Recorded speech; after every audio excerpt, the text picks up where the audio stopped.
नमस्कार दोस्तों, मैं आप सबका उन्नति एस्ट्रो एंड एजुकेशन कंसल्टेंसी के यूट्यूब चैनल पर हार्दिक स्वागत करता हूं। आज मैं आपके सामने एक पर्सन कुंडली पर आधारित एनालिसिस को लेकर आया हूं। यह टॉपिक मेरे दिमाग में तब आया जब मैं एक आज न्यूज़ पढ़ रहा था, तो वहाँ पर पीएमसी बैंक से संबंधित कुछ इन्फॉर्मेशन थी। उसके आधारित या जो मैं आर्टिकल पढ़ रहा था, उससे देखते हुए मैंने देखा कि भई चलो आज इसका एनालिसिस करते हैं या इस पे पर्सन कुंडली लगाते हैं। तो इस पर्सन कुंडली को जब मैंने बनाया तो वहाँ पर उस टाइम पे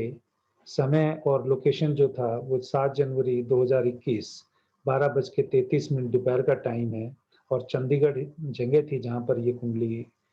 मैंने लगाई और ये पर्सन उस टाइम पे लगाया।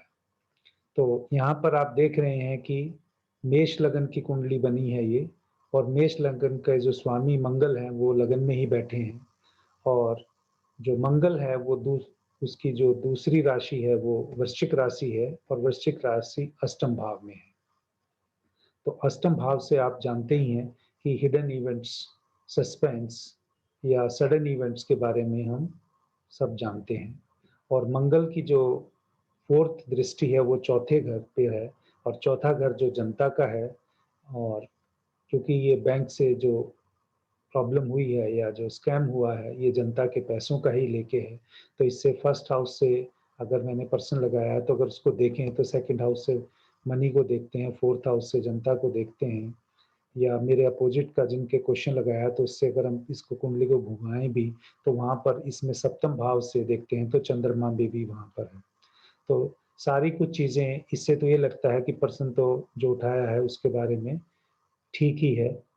तो इन सब का एनालिसिस मैं अभी आपके सामने लेके आया हूँ। तो मैं बात कर रहा था कि मंगल की चौथी दृष्टि जो है वो फोर्थ हाउस पे है। सेवंथ दृष्टि, सप्तम दृष्टि इसकी सामने वाले घर पे ही है।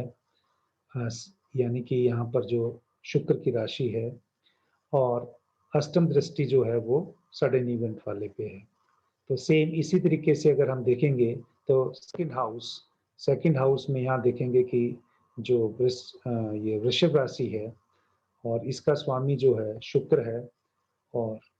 यहाँ पर सप्तम भाव में भी तुला राशि है और उसका स्वामी भी शुक्र ही बनता है। तो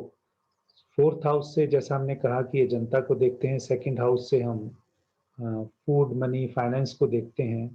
तो ये मनी से हो गया संबंधित और इसका अगर हम देखें राहु यहाँ पर बैठा हुआ है, जो प्लैनेट है, ग्रह है, तो राहु बेसिकली एक बंदे की जिद कह सकते हैं या मतलब उसका उसका जो इंटरेस्ट है उसमें या उसकी जिद है उसको पाने के लिए, चाहे वो चीटिंग के द्वारा है, चाहे मेहनत के द्वारा है या वो उसको डिजायर्स को इंडिकेट करता है, वो बहुत ही एक्सपेंड कर देता है। और इसकी भी राहु की दृष्टि भी जो फिफ्थ है वो 1, 2, 3, 4, 5 सिक्स्थ हाउस पे है। सिक्स्थ हाउस से हम बेसिकली आप जानते ही एनिमीज या कोर्ट केसेस को देखते हैं, रोग रिपुदन के अलावा। और सेवंथ दृष्टि जो है वो अगेन अष्टम भाव पर पड़ रही है राहु की और जो नाइन्थ एक्सपेक्ट है या नाइन्थ दृष्टि है वो दसम भाव पर बन रही है। तो इन सब चीज़ों को देखते हुए हम ये भी जानते हैं शुक्र, क्योंकि यहाँ पर सेकंड हाउस का और सप्तम हाउस का जो स्वामी है शुक्र से हम लग्जरी और मनी को भी देखते हैं और जो शुक्र की युति यहाँ पर सूर्य के साथ है और जहाँ पर ये दोनों प्लेनेट हैं यानी कि सेकंड और सेवंथ हाउस का जो स्वामी नाइन्थ हाउस में बैठा है उसका डिपोजिटर यानी गुरु, वह दसम भाव में बैठा हुआ है और गुरु भी यहाँ पर शनि के साथ युति में है। इनके साथ यहाँ पर मरकरी भी है यानी बुध भी है और बुध आप देख सकते हैं कि वो थर्ड हाउस का और सिक्स्थ हाउस का स्वामी बन के है। तो थर्ड हाउस से हम बेसिकली डॉक्यूमेंट्स देखते हैं, कम्युनिकेशंस देखते हैं, ट्रैवलिंग देखते हैं या किसी भी प्रकार का जो कम्युनिकेशन है दो व्यक्ति से संबंधित या जो इस टाइम पे पर्सन से कुंडली से वो उसका कारक ग्रह या उसका स्वामी इस टाइम पे यहाँ पर बुध है और ये तीनों ही यहाँ पर युति हैं। जो सबसे बड़ी बात है कि आप इस टाइम पे ट्रांजिट में भी देखेंगे तो दसम यानी इसमें मकर राशि में कैप्रिकॉन में गुरु शनि की तो युति पहले से ही नवंबर से चल रही है और 5 तारीख से यहाँ पर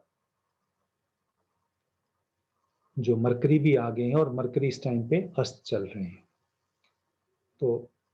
अगर इन सब चीज़ का एनालिसिस भी करें तो आने वाले टाइम में गुरु और शुक्र भी बारी-बारी से अस्त होने वाले हैं।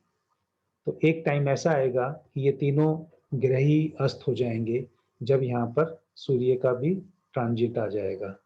13 या 14 तारीख को। सूर्य भी यहाँ पर आ जाएँगे 12 तारीख से लेके 13-14 जो डिग्री के हिसाब से है या जो कैसे सॉफ्टवेयर में दिखेगा, तो ये तीनों ग्रह अस्त भी हो जाएँगे। तो यानी ये आने वाला समय बहुत सारी चीज़ का जो डेवलपमेंट्स को दिखाता है और ये सब ग्रह जो 4th हाउस को यानी जनता के हाउस को ये एक्सपेक्ट भी कर रहे हैं। तो इसका सीधा-सा मतलब है कि आने वाले टाइम में कुछ ना कुछ डेवलपमेंट जनता से संबंधित होने वाली है, इस केस को लेकर या इस इंक्वायरी को लेकर या इस अ, क्वेश्चन से संबंधित जो एनालिसिस है। तो दूसरी बात ये है कि भई ये जब अस्त होने के बाद जब ये दोबारा उदय होंगे, उसके बाद जब तक ये इन दोनों की शनि और गुरु की युति भी है, जो 6 अप्रैल से फिर गुरु आगे